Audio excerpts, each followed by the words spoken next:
They say that time is like a river. You cannot touch the same water twice because the flow that has passed will never pass again. But that is completely untrue when you're talking about disappointments on the Nintendo Switch. What's going on, everybody? It is the one and only Q from Retro Q Gaming here, and we're back today to talk about yet another shocking disappointment, another absolute disaster, and another standard definition game on the Nintendo Switch. Now, what are we talking about here today? Well, we're talking about Xenoblade Chronicles Definitive Edition. A game due out later this week but has gotten early into the wild. And of course, naturally, some basic tests have been done regarding resolution and frame rate. And well, it's not good. In fact, it's exceptionally bad.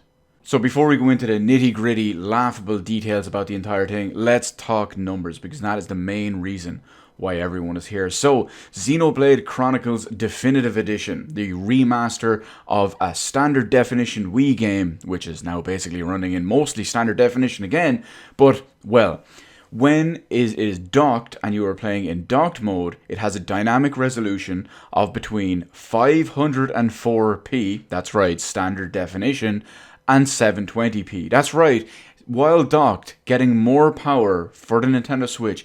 If you are lucky, in certain situations and scenarios, you will get a high definition game.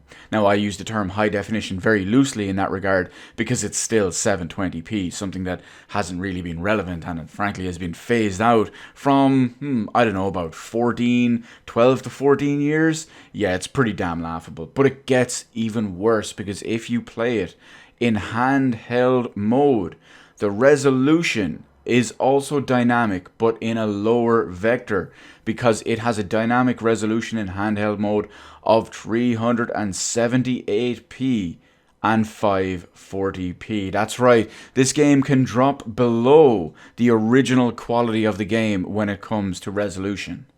It will drop below many other standard definition consoles and cannot even hit the laughable 720p screen of the Nintendo Switch in handheld mode.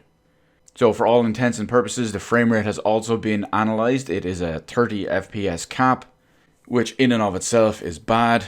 And from the very, very minor, and I stress very, very, very minor bit that has been analysed when it comes to frame rate, is 30 FPS almost all the time. However, it is noted that nothing exceptionally big and effects heavy was going on at the time, so there are certain things that happen frequently in battles that have been known to tank the frame rate on the original version. These have not been tested so far. Now you might be thinking already, Q, you made a video on this 2 years ago. What's going on? Why are you remaking the same video?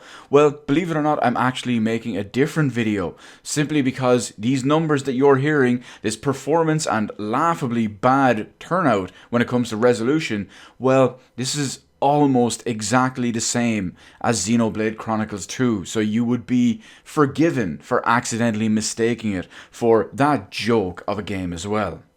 Now, Xenoblade Chronicles 2 wasn't a very good game on an actual game level, let alone a technical side, but at least Xenoblade Chronicles, and I guess in this case we'll call Definitive Edition as well, is a fantastic game. Or at least it's based on the original, which is a fantastic game.